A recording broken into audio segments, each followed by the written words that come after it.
Deer audience, আসসালামু আলাইকুম। Usman Sahal medical services YouTube চ্যানেলের পক্ষ থেকে আপনাদেরকে জানাই স্বাগতম। আশা করি আপনারা সবাই ভালো আছেন। বন্ধুগণ, আজকের ভিডিওতে আমি আপনাদেরকে বাচ্চা বা প্রাপ্তবয়স্কদের সাধারণ জ্বর, সর্দি জ্বর, মাথা ব্যথা, দাঁতে ব্যথা, শরীর ব্যথা, স্নায়ু প্রদাহজনিত ব্যথা সহ অন্যান্য কাজ করে এমন একটি সাপোজিটরি সম্পর্কে আলোচনা করব, যেটি অত্যন্ত কার্যকর একটি সাপোজিটরি। তবে ভিডিওটি শুরু করার আগে আপনাদের প্রতি অনুরোধ, আপনি যদি আমার চ্যানেলে নতুন হয়ে থাকেন তাহলে অবশ্যই চ্যানেলটি সাবস্ক্রাইব করে লাইক, কমেন্টস এবং শেয়ার করবেন। বন্ধুগণ, সাধারণ জ্বর বা সর্দি জ্বর কিংবা অন্যান্য ব্যথা যখন চরম মাত্রায় পৌঁছে যায় তখন ডাক্তারগণ সাপোজিটরি ব্যবহারের কথা বলে থাকেন।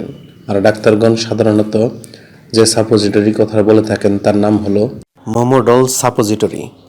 এটির গ্রুপ বা জেনারিক নাম হচ্ছে প্যারাসিটামল এবং এটির উৎপাদনকারী প্রতিষ্ঠানের নাম হচ্ছে ড্রাগ ইন্টারন্যাশনাল লিমিটেড।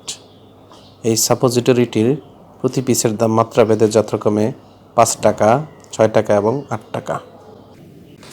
এটি ব্যবহারের নিয়ম হচ্ছে, যাদের বয়স 3 মাস থেকে 1 বছরের নিচে তারা 60 থেকে 120 মিলিগ্রামের সাপোজিটরি দিনে 3 থেকে 4 বার, যাদের বয়স 1 থেকে 5 বছর তারা 125 থেকে 200-250 মিলিগ্রামের সাপোজিটরি দিনে 3 থেকে 4 বার, যাদের বয়স 6 থেকে 12 বছর বা শিশু 6 থেকে 12 বছরের শিশু তারা 250 থেকে 500 মিলিগ্রামের সাপোজিটরি দিনে 3 থেকে 4 বার, এবং যাদের বয়স 12 বছর বা তার ঊর্ধ্বে বা প্রাপ্তবয়স্ক তারা 0.5 থেকে 1 গ্রামের একটি করে সাপোজিটরি বায়ুপথের মাধ্যমে ব্যবহার করতে পারবেন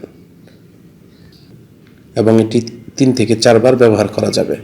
তারপরেও ব্যবহারের পূর্বে অবশ্যই রেজিস্টার্ড চিকিৎসকের পরামর্শ নিতে হবে। অর্থাৎ চিকিৎসকের পরামর্শ ব্যতীত কোনো ওষুধ খাওয়া কিংবা ব্যবহার করা ঠিক নয় বা করা যাবে না।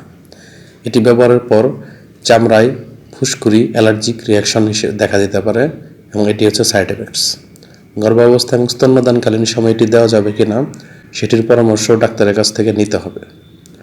এটি আলো ও তাপ থেকে দূরে ঠান্ডা এবং শুষ্ক স্থানে রাখতে হবে এবং রেফ্রিজারেটর বা ফ্রিজে রাখতে হবে।